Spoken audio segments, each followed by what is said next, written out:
જોઈએ સમાચારો વિસ્તારથી। ભુજ વિસ્તારના ધારાસભ્ય ડોક્ટર નીમાબેન આચાર્ય પોતાના ઠાલા વચનો માટે જાણીતા બન્યા હોય તેમ ફરી ભુજની પ્રજાને મૂર્ખ બનાવી રહ્યા છે। झूठ बोले कौवा काटे, काले कौवे से डरियो। अरे झूठ बोले कौवा काटे, काले कौवे से डरियो। ભુજ વિસ્તારના ધારાસભ્ય ડોક્ટર નીમાબેન આચાર્ય પોતાના ઠાલા અને ખોટા વચનો માટે બહુ જાણીતા બની ગયા છે તેવું લોકોમાં ચર્ચાઈ રહ્યું છે। કેમ કે ગઈકાલે ડોક્ટર નીમાબેન આચાર્યએ પોતાના નિકટ ગણાતા જૂજ ઠેકેદારો સાથે ભુજિયાની તળેટીમાં આકાર લેતા સ્મૃતિવનની મુલાકાત લીધી હતી। તો આ સ્મૃતિવનનું નિર્માણ કાર્ય 155 કરોડ જેટલી માતબર રકમના ખર્ચે કરવામાં આવી રહ્યું છે। ત્યારે ભુજ વિસ્તારના ધારાસભ્ય ડોક્ટર નીમાબેન આચાર્યએ જણાવ્યું હતું કે સ્મૃતિવનનું કામ નવેમ્બર મહિના સુધી પૂર્ણ કરી દેવામાં આવશે। સ્મૃતિવનના નિર્માણ કાર્યમાં કામ કરતા મદદનીશ એન્જિનિયરે જણાવ્યું હતું કે મારું નામ ચિરાગ ડુડિયા છે, મદદનીશ ઇજનેર માર્ગ અને મકાન પેટા વિભાગ ભુજ।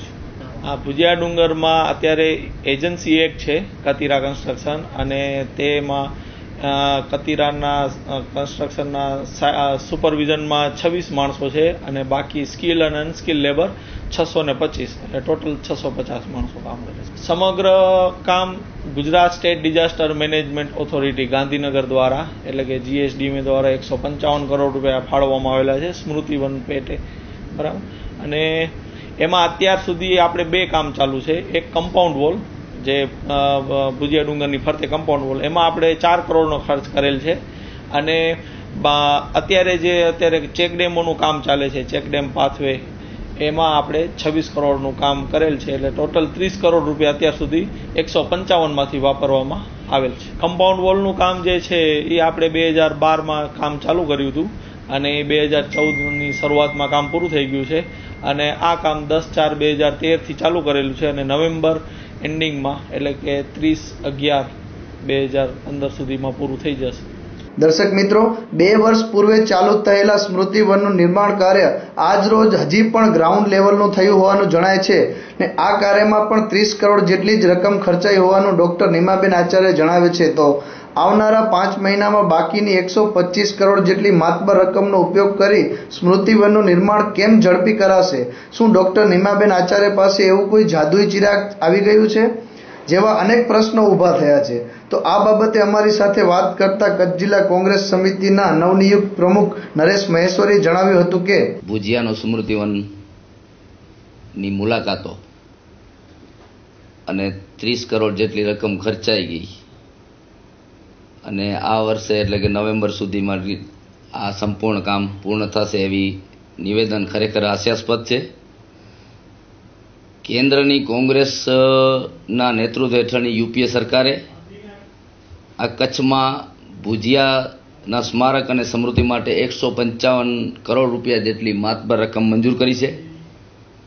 અને અત્યારે જોવા જઈએ તો 30 કરોડ જેટલું જ કામ થયું છે। અને ભારતીય જનતા પાર્ટીના ધારાસભ્યો તેમજ પદાધિકારીઓ 2-2, 4-4 મહિને મુલાકાતો લઈ અખબારી યાદીથી જાણે અમે બધું આ કરીએ છીએ એવી વાતો પ્રજાને બતાવવા માંગે છે। અને એક કામનું સતત એક મહિના સુધી વિઝિટ કરવી એ કોઈ મોનિટરિંગ નથી, પરંતુ એમને શા માટે, કયા પ્રકારનું અંગત રસ છે એ પ્રજા પૂછવા માંગે છે। અને કોંગ્રેસ પક્ષના નાતે હું એ કહેવા માંગુ છું કે 2013થી શરૂ થયેલું કામ 2 વર્ષ જેટલો સમયમાં 30 કરોડ રૂપિયા જ ખર્ચી શક્યા છીએ અને 4 મહિનાના ટૂંકા ગાળામાં 125 કરોડ રૂપિયાની રકમ કેવી રીતે ખર્ચાશે, કયા પ્રકારના કામ થશે? અને વૃક્ષારોપણના 49,000 વૃક્ષો વાવવાની જે વાત વહીવટી તંત્રે જે સ્પષ્ટ કરી છે, 49,000 વૃક્ષો વાવવા અને બોલવું એની વચ્ચેનું કેટલું અંતર છે એ તંત્રએ પણ સમજવું પડશે। ભૂતકાળમાં આપ જોયું જશે કે વોકવેમાં પણ આ જ રીતે જેવા નિર્ણયો લેવાના અને ચોક્કસ લોકોએ ભ્રષ્ટાચાર આદરી અને ભુજની પ્રજાને જે એક સારી સગવડ મળવાની હતી એમાં સંપૂર્ણ ભ્રષ્ટાચાર પણ ભુજની પ્રજાએ નિહાળ્યો છે. અને હું માનું છું ત્યાં સુધી ધારાસભ્યશ્રી પદાધિકારીઓએ આખા ક્ષેત્રમાં ધ્યાન દેવાની જરૂર છે. મુલાકાતોથી લોકોનું ભલું નહીં થાય. કોંગ્રેસ પક્ષ હંમેશા આ બાબતમાં વહીવટીતંત્રનું ધ્યાન દોરશે અને અમે આ ભુજિયાના સ્મૃતિવન બાબતે વહીવટીતંત્રને તાકીદ કરવા માંગીએ છીએ કે કેવા પ્રકારનું કામ થયું છે, કયા સ્ટેજ ઉપર થયું છે અને ટૂંકા ગાળામાં કેવી રીતે આ કામ પૂર્ણ થશે. કામ ચોક્કસ થાય, સારું થાય અને આખરે તો કચ્છની પ્રજા, ભુજની પ્રજા માટેનું એક સ્મારક છે અને એ સારી રીતે થાય એના માટે કોંગ્રેસ પક્ષની નજર આ સમૃદ્ધિવન ઉપર રહેશે. તો ભુજની પ્રજાની એક જ આશા છે કે જેવી કફોડી અને જર્જરિત હાલત ભુજ વોકવેની થઈ છે તે ભુજિયામાં નિર્માણ પામતા સ્મૃતિવનનું ન થાય તેવું જોવું રહ્યું.